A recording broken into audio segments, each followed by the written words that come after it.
கொழும்பு மாநகர சபையின் வரவு செலவு திட்டம் நிறைவேற்றம்.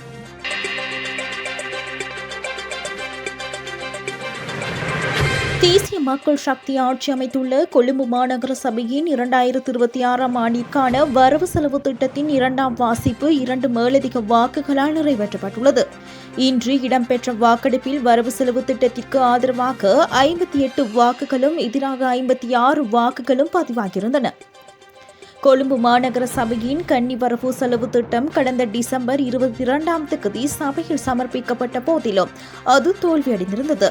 அன்றைய தினம் முதல் தடவையாக நடைபெற்ற வாக்கெடுப்பில் வரவு செலவு திட்டத்திற்கு எதிராக 60 வாக்குகளும் ஆதரவாக 57 வாக்குகளும் மட்டுமே கிடைத்திருந்தன. இவ்வாறான பின்னணியில் இன்றைய தினம் மீண்டும் ஒரு முறை கொழும்பு மாநகர சபை மேயர் ராரேகலிசார் அவர்களால் வரவு செலவு திட்ட சபையில் சமர்ப்பிக்கப்பட்டது. இதனை அடுத்து இடம்பெற்ற இரண்டாவது வாக்கெடுப்பில் கொழும்பு மாநகர சபையின் வரவு செலவு திட்டம் பெரும்பான்மை வாக்குகளால் நிறைவேற்றப்பட்டுள்ளது.